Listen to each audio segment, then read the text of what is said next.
Have you ever paused to consider the hidden sacrifices your parents might be making for the sake of your family's well-being?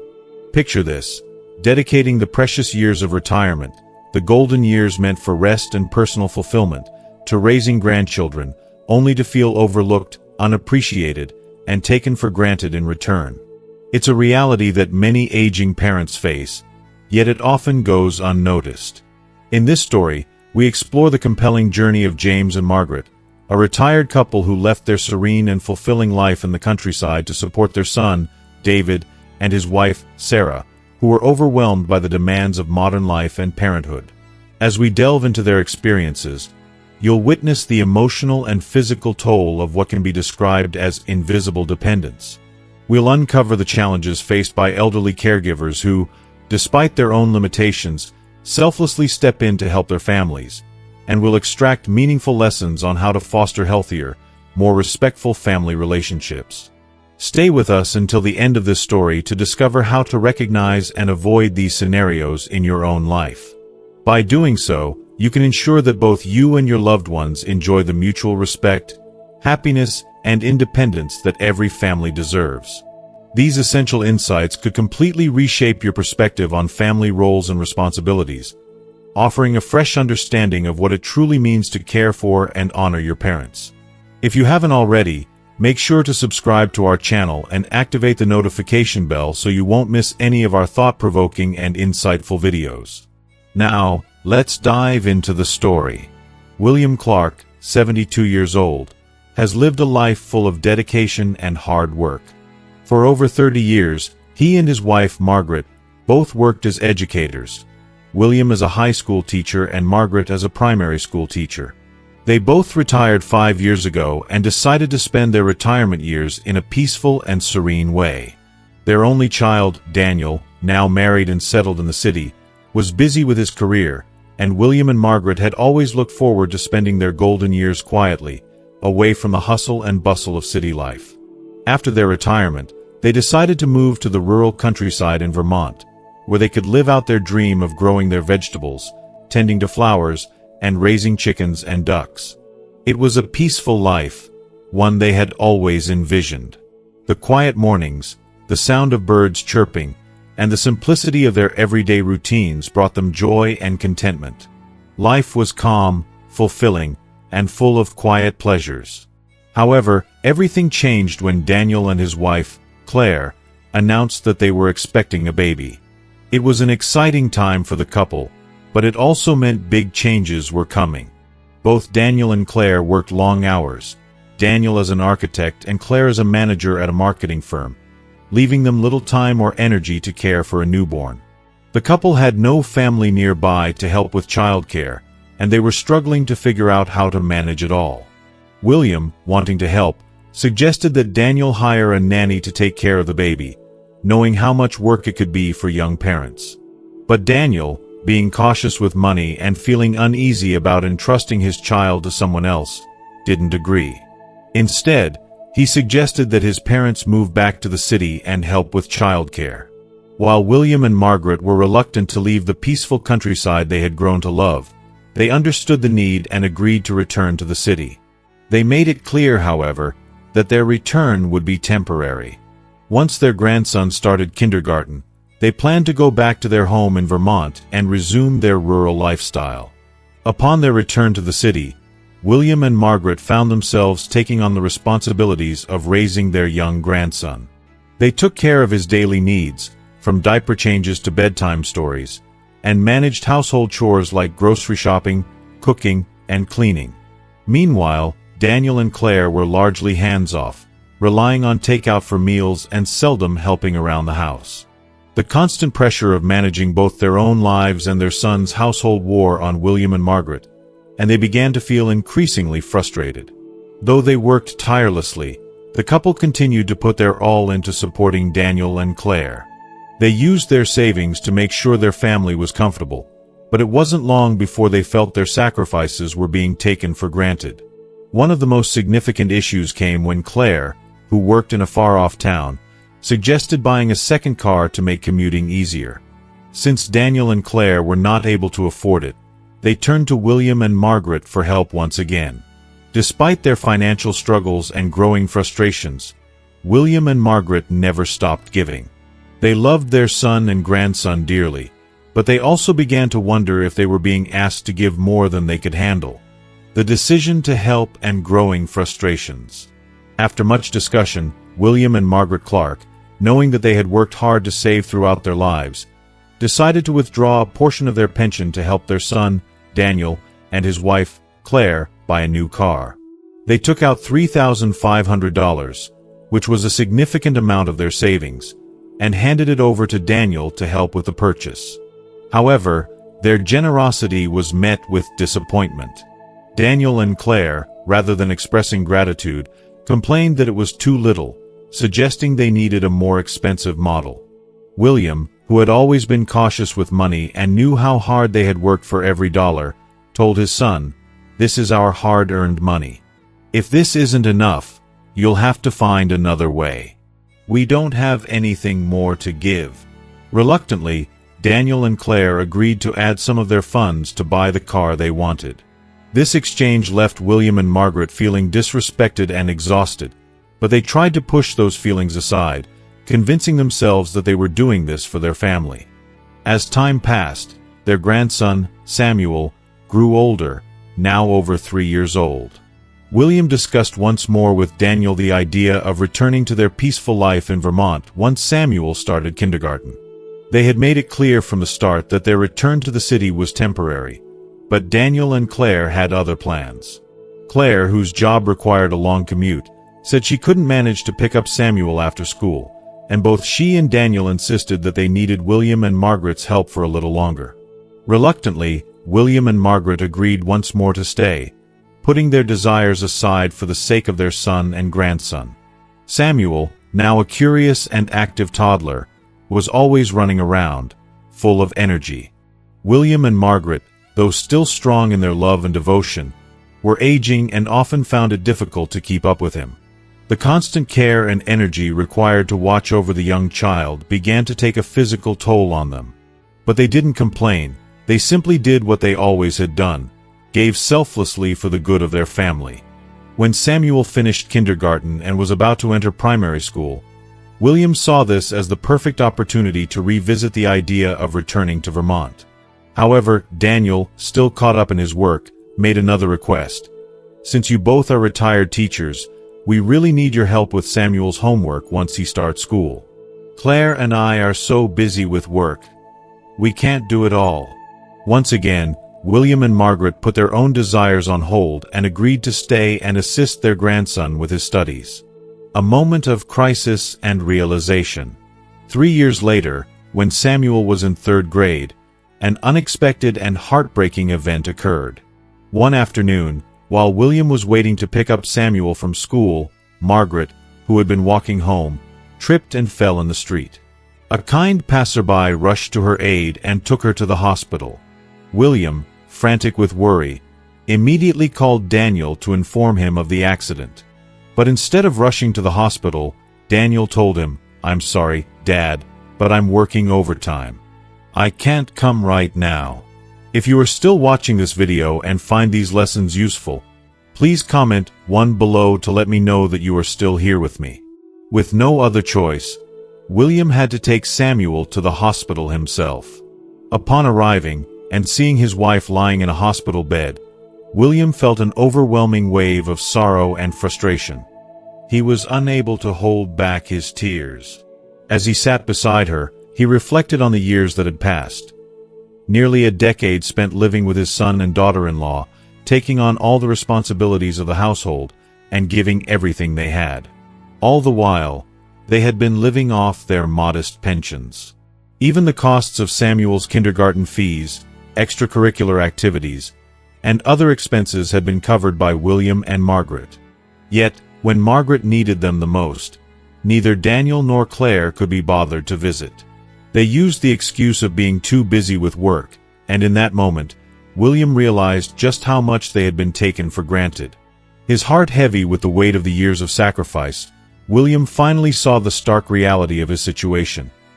He and Margaret had spent their golden years caring for their family, but in return, they had received little respect or appreciation.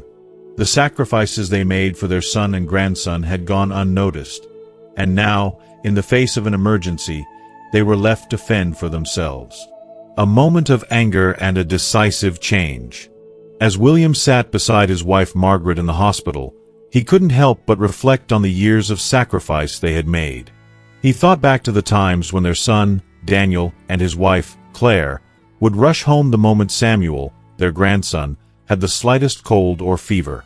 It seemed as though every small illness would send them into a panic. But now, when it was Margaret who had fallen and was in the hospital, there was no rush, no urgency, just excuses and empty promises.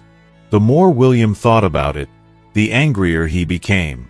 He realized that everything he and Margaret had given to their son and his family, all the years of hard work and selfless care, had been met with indifference and, worse yet, contempt.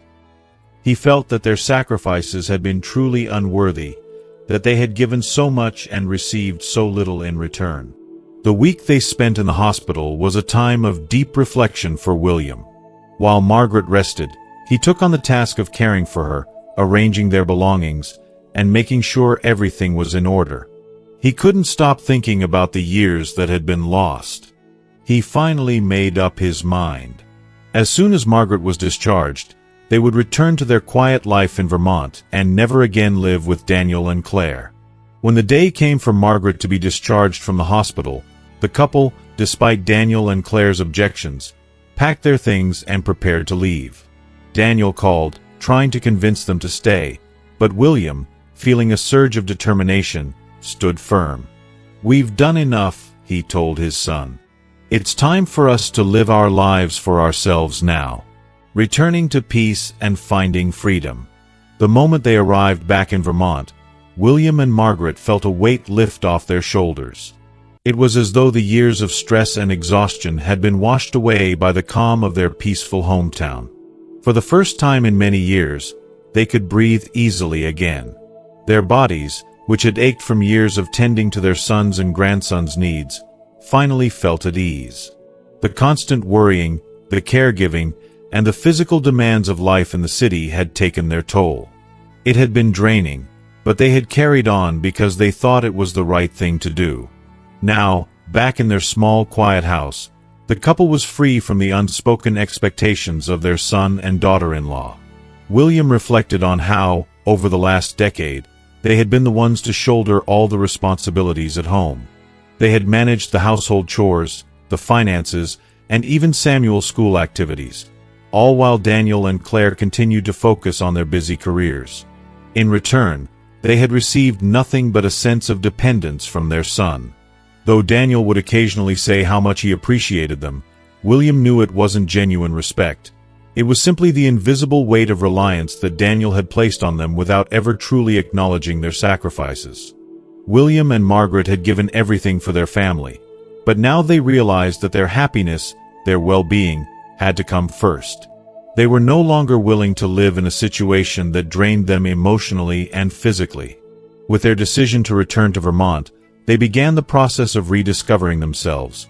Slowly but surely, they were reclaiming the peace and fulfillment that had eluded them for so long.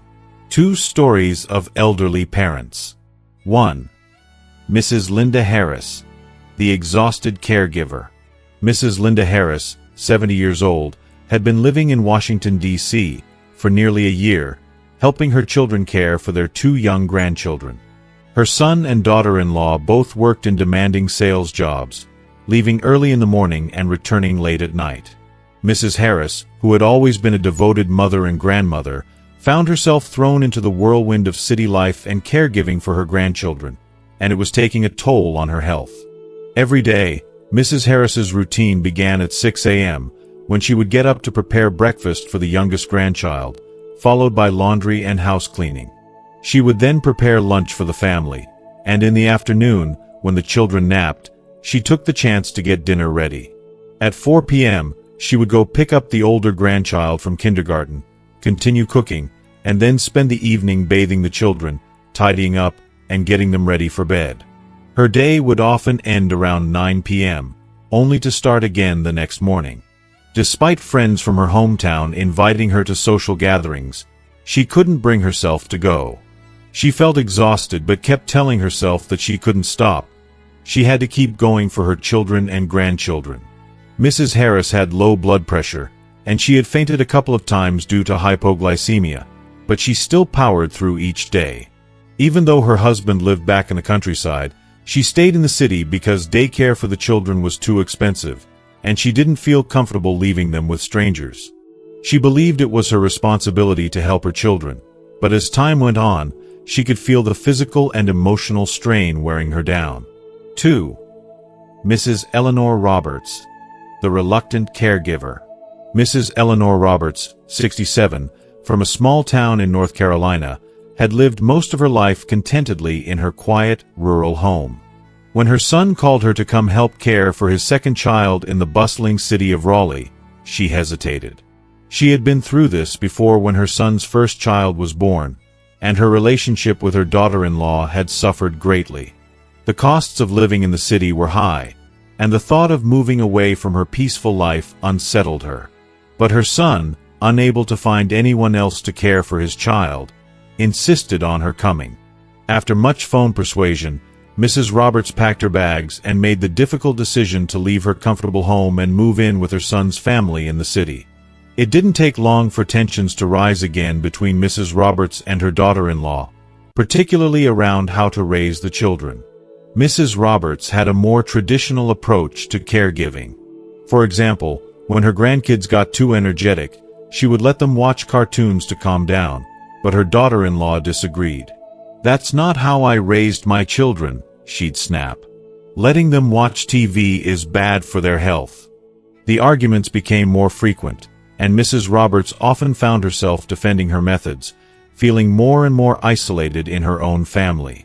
Mrs. Roberts knew that she had spent her whole life working hard for her family, and now, at 67, she just wanted some peace. Her body wasn't as strong as it once was, and she didn't feel like her role in the family should revolve solely around raising her grandchildren. She felt that it was time for her to take a step back and let her children take more responsibility for their own families. 3. Mrs. Beverly Thomas, finding balance in the family dynamics. Mrs. Beverly Thomas, 60, from San Diego, California, had seen her children grow up and leave the nest. She had worked tirelessly for decades, and now, after retiring, she looked forward to some well-deserved relaxation. But when her son and daughter-in-law talked about having a second child, Mrs. Thomas grew concerned. Having one child is already a lot to handle, two would double the joy, and the challenges, she told them, cautioning them to think carefully. But her children were determined to have another baby. Instead of stepping in to offer her help full-time, Mrs. Thomas took a different approach. She hired a nanny to help care for the children. The nanny's salary was high, so Mrs. Thomas agreed to contribute half of the $1,000 monthly cost. She felt this was a more balanced way to support her family without sacrificing her own time and energy. Mrs. Thomas believed that while parents should help their children, they shouldn't become the sole caregivers for their grandchildren. "I'm getting older, and I'm not as capable as I used to be," Mrs. Thomas said. "I've worked my whole life, and now I just want to enjoy my retirement with my husband, not revolve around my children's young families." She found a healthy balance between supporting her children and maintaining her well-being, refusing to fall into a cycle of dependence. Lessons learned. 1. The danger of invisible dependence. The story of Mr. William Harris sheds light on a quiet yet pervasive issue that many elderly parents face, an issue that is not often talked about but affects countless families. Mr. Harris, after decades of hard work and sacrifice, finds himself in a situation where, despite his unwavering support, both emotionally and financially, for his children and grandchildren, he is gradually becoming an invisible dependent. Throughout his life, Mr. Harris provided for his children, putting in long hours at the office, attending school events, offering financial help when they needed it, and even caring for his grandchildren when they were young. Yet, now that he has reached retirement age, he feels as though he is being treated less as a cherished father and more like an unpaid caregiver, someone whose needs are forgotten while the demands of others seem endless.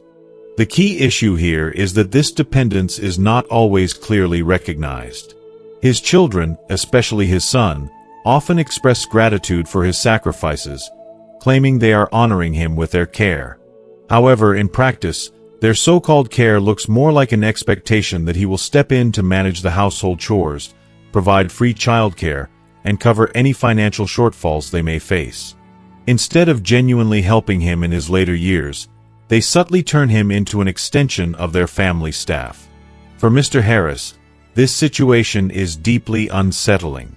He worked hard to provide for his children and built a stable future for them, all the while planning for a comfortable retirement with his wife, Margaret.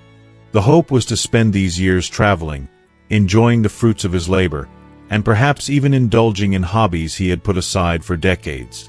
However, the reality is far from this vision, and his once clear sense of independence has now been overshadowed by the expectations of his children. This hidden dependency is often disguised under the pretense of filial duty, a concept that is deeply rooted in American family values but can become problematic when it morphs into a situation where one side is always giving and the other is always taking. While it's natural for children to rely on their parents for advice, love, and even occasional financial help, it should not evolve into a situation where elderly parents feel like their only role is to serve the needs of others without any regard for their desires or health. If you are still watching this video and find these lessons useful, please comment 2 below to let me know that you are still here with me. The key takeaway for families in this scenario is that elderly parents, like Mr. Harris, should not allow themselves to become invisible dependents. They must actively encourage both their independence and the independence of their children. By fostering self-sufficiency, elderly parents can continue to offer support when needed, but they should not feel compelled to sacrifice their own happiness, health, or financial security for the sake of maintaining a role that no longer fits their life stage. Encouraging mutual respect and understanding between generations is essential for everyone's well-being. 2. The importance of boundaries. As elderly parents transition into retirement and their children become adults, one of the most important lessons they must learn is how to establish and maintain boundaries. This is a lesson that Mr. Harris and his wife Margaret learned the hard way after years of putting others' needs ahead of their own. Though they both loved their children and wanted to offer as much support as possible, they came to realize that without boundaries, their well-being, and the health of their relationships, was at risk. Helping children is, of course, a natural and loving gesture for parents. It's rooted in a deep sense of responsibility and care. However, Mr. Harris began to notice that over time, his acts of kindness, such as picking up groceries, caring for his grandchildren, or even offering financial help, started to feel like an unspoken obligation rather than a gesture of love. His children, particularly his daughter, began to expect his help regularly, and it wasn't long before it became clear that they were relying on him in ways that stretched beyond what was reasonable. What began as an act of generosity became a one-sided arrangement, where Mr. Harris found himself caught in the role of a constant caregiver with little regard for his own needs. This pattern continued to evolve, and Mr. Harris began to feel the strain on his health and emotional well-being. He and Margaret had always been close-knit with their children, but their proximity, living in the same city and seeing each other frequently, had started to cause friction. There was no space for the family to breathe, and the constant demands on Mr. Harris's time began to take a toll. He and Margaret would joke about needing a vacation from the family, but it wasn't long before they realized that a permanent separation was necessary for their mental and physical health. The solution they eventually found was simple. They decided to move to a smaller, quieter town, about 2 hours away from their children. This decision wasn't made out of a lack of love for their children, but out of a need to prioritize their happiness and well-being. By living separately, they were able to protect their autonomy and avoid the constant feeling of being on call. Mr. Harris and Margaret could still help when needed, but their new living arrangement allowed them to maintain their independence and their sense of self. They found that they could be better parents and grandparents by giving themselves the space to recharge and focus on their own needs. One of the most important benefits of this decision was the newfound balance it brought to their lives. By maintaining a certain distance, both Mr. Harris and his children were able to thrive. They learned that healthy relationships require balance, giving and receiving in equal measure. Mr. Harris and Margaret were able to engage in activities that brought them joy, whether it was gardening, taking walks, or joining local clubs. They cultivated new friendships and strengthened their social circles, which enriched their lives and gave them a renewed sense of purpose. For elderly parents, establishing boundaries is not just about physical space. It's also about emotional space. It's about finding the balance between being there for your children and being there for yourself. It's about recognizing that while you love your family deeply, you cannot pour from an empty cup. Prioritizing your well-being is not selfish. It is necessary for your happiness and for maintaining healthy, fulfilling relationships with those you care about. By setting clear boundaries, elderly parents can protect their peace, enjoy their retirement years, and continue to offer support without feeling overwhelmed or unappreciated. 3. Communicating expectations clearly. One of the most significant challenges for elderly parents, like Mr. William Harris, is ensuring that expectations between them and their children are clear, especially when it comes to offering help with caregiving duties, such as caring for grandchildren. Although many parents instinctively want to lend a hand when their children ask, it's crucial that they first have an honest and open discussion about what they are able and willing to do. Without clear communication, parents can find themselves overwhelmed, feeling burdened by responsibilities that were not initially part of the plan. For Mr. Harris, this became apparent when his daughter, Jennifer, asked him and Margaret to help care for her 2 young children while she and her husband worked full-time. At first, the request seemed reasonable. It was a natural request. Every parent wants to help out when they can. But as the months went by, Mr. Harris began to feel like the lines between helping out and taking over were starting to blur. He found himself spending more and more time looking after the children, and gradually, this task became more of a permanent fixture in his daily routine rather than an occasional favor. It wasn't that Mr. Harris wasn't happy to spend time with his grandchildren. He loved them dearly. But he and Margaret had worked hard their whole lives and had saved for retirement to enjoy their golden years together. They had always planned to take trips, join local clubs, and spend time relaxing at home. Instead, their lives were becoming consumed by the demands of caregiving, and the pressure was starting to wear on them. At times, they felt like they had lost their sense of personal freedom and independence. The turning point came when Mr. Harris realized that they needed to have a serious conversation with their children about their limits. It wasn't easy for him to bring it up. After all, he didn't want to disappoint his children or seem like he was abandoning them. But he understood that if they didn't establish clear boundaries, he and Margaret would continue to be stretched too thin. The conversation was candid but respectful. Mr. Harris explained to Jennifer that while they were happy to help with the grandchildren, they needed to set some boundaries for the sake of their well-being. They could no longer commit to watching the kids 5 days a week, as they had been. Mr. Harris emphasized that they were both in their late 70s, and keeping up with the energy of young children was more challenging than it had been when they were younger. He also made it clear that they still wanted to be involved in their grandchildren's lives, but needed to balance their time with activities that were fulfilling for them as individuals and as a couple. To their surprise, Jennifer was understanding. She hadn't realized the extent to which her parents were feeling overwhelmed, and she appreciated their honesty. The conversation ended on a positive note, with both parties agreeing to a new caregiving schedule that would better suit Mr. Harris and Margaret's needs. They decided that they would still spend time with their grandchildren, but at a pace that felt comfortable for them. This conversation exemplifies the importance of clear communication when it comes to caregiving responsibilities. Elderly parents need to feel empowered to set boundaries without fear of guilt or resentment. Parents need to acknowledge their limitations, whether they be health-related or simply a matter of personal preference, and to communicate those limits in a way that fosters mutual respect. By being upfront with their children, parents can prevent caregiving from becoming an unbalanced burden, as it did for Mr. Harris. Clear communication not only ensures that everyone understands the expectations, but also helps to preserve the integrity of family relationships, allowing them to thrive in a healthier, more balanced way. 4. The need for early planning for old age. Planning for old age is something that many people don't fully consider until it's too late. But the earlier you start, the better prepared you'll be to navigate the complexities of retirement and aging. Mr. William Harris and his wife Margaret learned this lesson after they were swept into a situation that they hadn't fully anticipated, despite having initially made thoughtful plans for their retirement years. They had worked hard throughout their lives, saved diligently, and envisioned spending their later years peacefully in a quiet, slower-paced town near the beach. They hoped to travel, take up hobbies, and finally focus on enjoying the fruits of their labor.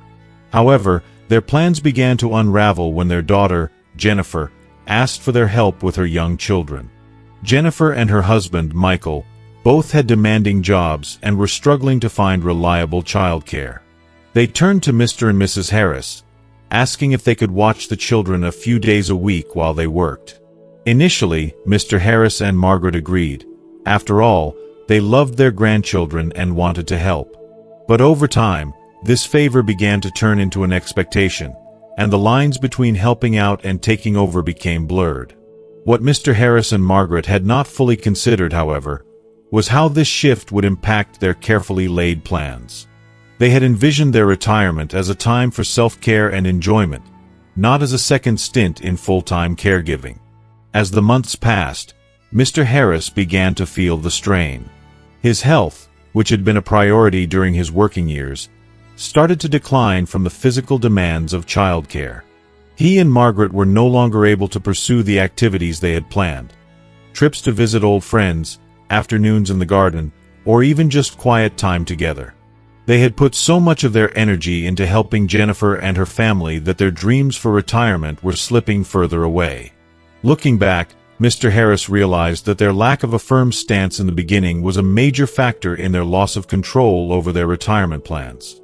If they had been more clear about their boundaries when Jennifer's son, Ethan, started kindergarten, they might have been able to stick to their original plans. Instead of becoming full-time caregivers, they could have financially supported Jennifer and Michael by hiring professional childcare, which would have allowed them to maintain their independence while still being involved in their grandchildren's lives. Their pensions and savings could have easily covered the cost of such an arrangement, yet out of a deep sense of duty and love, they allowed themselves to be swept into a role that wasn't part of their vision for their later years. This situation was a wake-up call for the Harris couple. They realized the importance of planning not just for the financial aspects of retirement, but also for the emotional and logistical aspects of aging. Part of this planning should have included a more thorough consideration of how they wanted to spend their time after retirement. It was essential for them to have a conversation with their children about their expectations and the kind of help they were truly able to offer. Had they done this early on, they would have been better equipped to navigate the delicate balance of helping without overextending themselves. For other retirees, Harris's experience serves as a valuable lesson in the importance of planning. Retirement isn't just about finances. It's about emotional well-being, personal boundaries, and maintaining a sense of self. The earlier you make these considerations part of your plan, the easier it will be to stick to your retirement goals. Preparing for old age involves not only saving for the future but also having the foresight to know what kind of support you're willing to offer, and when to say no. By taking these steps, retirees can ensure that they maintain control over their golden years and live the life they've worked so hard to achieve. 5. Prioritizing self-care and independence. As people enter their retirement years, there is often an overwhelming sense of duty to continue supporting their children, even if those children are adults with families of their own. However, the lesson here is clear. Elderly parents, after decades of hard work and selfless sacrifice, must prioritize their well-being and happiness above all. The years spent raising children, working tirelessly to provide for them, and offering unconditional love should not mean that parents must forfeit their own lives once their children become adults. Take the story of Elizabeth and Robert Miller, for instance. Elizabeth, now in her early 70s, and Robert, in his mid-70s, had spent the majority of their lives devoted to their two children, Sarah and David. Over the years, they had sacrificed personal dreams, time with each other, and financial security to ensure that Sarah and David had everything they needed to succeed in life. They paid for college tuition, helped buy their first homes, and were always ready to lend a hand when their children needed extra support. But as they entered their 70s, the Millers began to realize that their efforts, while deeply appreciated, were no longer as essential as they once were. Sarah, who had 2 young children of her own, began to rely heavily on her parents to help with babysitting and household tasks. David, on the other hand, had recently gone through a difficult divorce and often leaned on his parents for emotional and financial support. While the Millers had always loved helping their children, they found themselves feeling increasingly drained. They were no longer able to enjoy their retirement as they had imagined. Long afternoons spent gardening, hiking, and traveling, or simply relaxing together. Elizabeth and Robert came to a pivotal moment in their lives when they realized that it was time to step back. Their children, while still needing their support at times, were adults who needed to take more responsibility for their own lives. Elizabeth and Robert recognized that continuing to act as primary caregivers and financial supporters for their adult children was taking away from the freedom and joy that should come with their golden years. In talking to Sarah and David, they made it clear that while they were happy to offer support in smaller ways, they needed to prioritize their health and happiness. Elizabeth started to take up painting again, something she had always loved but had put aside years ago, and Robert began playing in a local tennis league. They also began to spend more time traveling together, rekindling their bond as a couple without the constant demands of caregiving. This new phase of their life allowed them to rediscover their passions and build a fulfilling routine that centered around their own needs. The lesson from the Millers' experience is that when children reach adulthood, it is not only acceptable but necessary for parents to step back and allow them to take on more responsibility. This shift is not about abandoning their children. Rather, it's about creating space for both the parents and the children to grow and thrive independently. By stepping back, parents can protect their mental and physical health, and they can also encourage their adult children to develop the strength and resilience they need to navigate their own lives. Furthermore, prioritizing self-care and independence doesn't mean parents stop caring.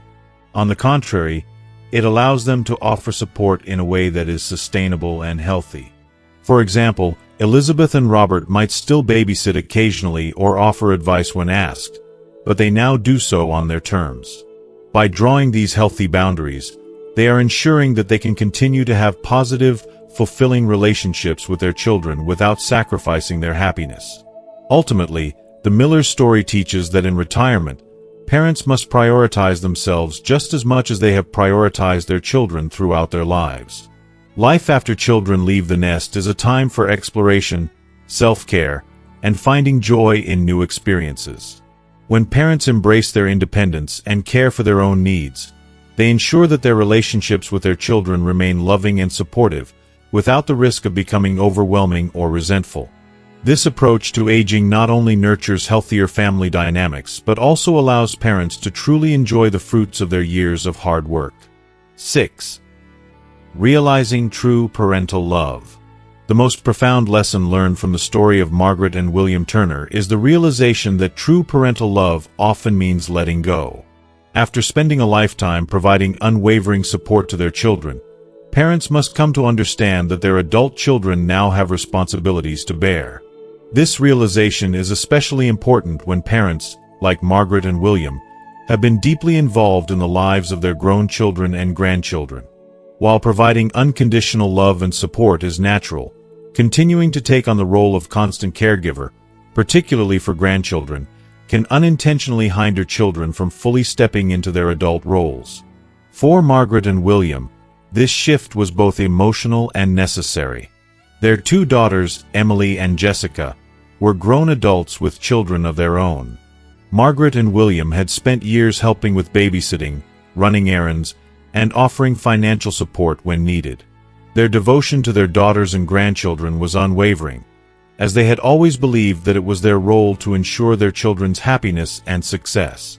However, as they reached their late 70s, Margaret and William began to feel as though they were losing sight of their own needs. While they were happy to help, they also realized that they had neglected their desires for rest, travel, and personal fulfillment. In one pivotal conversation, Margaret and William sat down with Emily and Jessica to have a candid discussion about the future. They explained that while they loved being part of their children's lives, they needed to step back from some of their caregiving duties.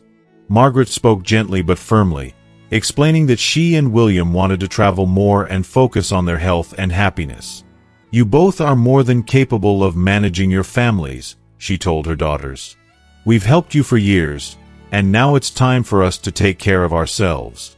If you are still watching this video and find these lessons useful, please comment 3 below to let me know that you are still here with me. This conversation wasn't easy. Emily and Jessica, although understanding, were initially concerned about how they would manage without their parents' constant presence. But over time, they came to understand that this shift was necessary not only for Margaret and William's well-being but also for their growth as adults and parents. It became clear that Margaret and William had been doing so much for them that they had unintentionally prevented their daughters from fully developing the skills needed to manage their households and care for their children.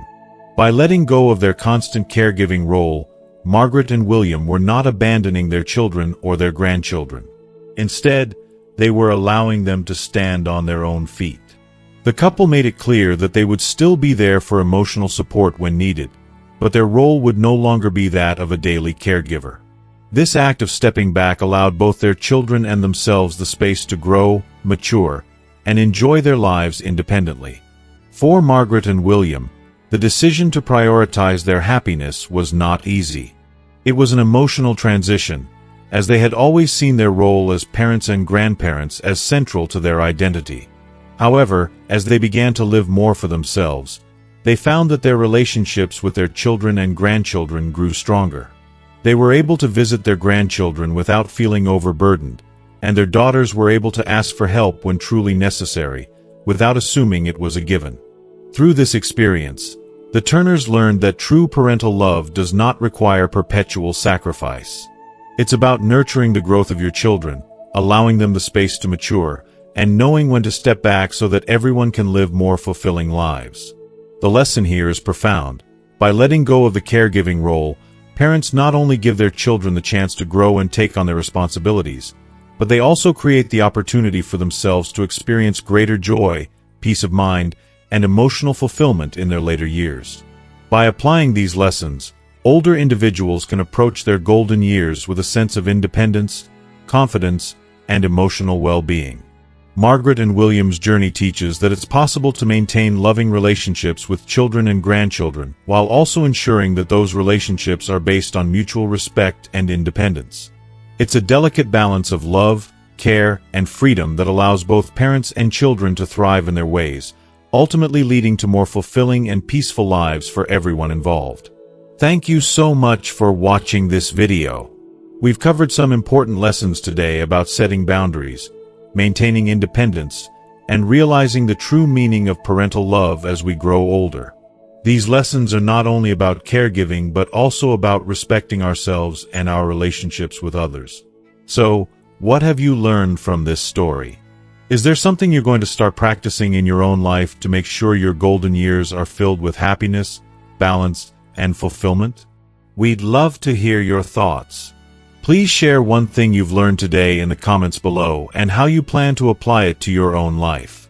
If you like this video, please leave your comment below, and don't forget to like, share, and subscribe to our YouTube channel for more insightful content.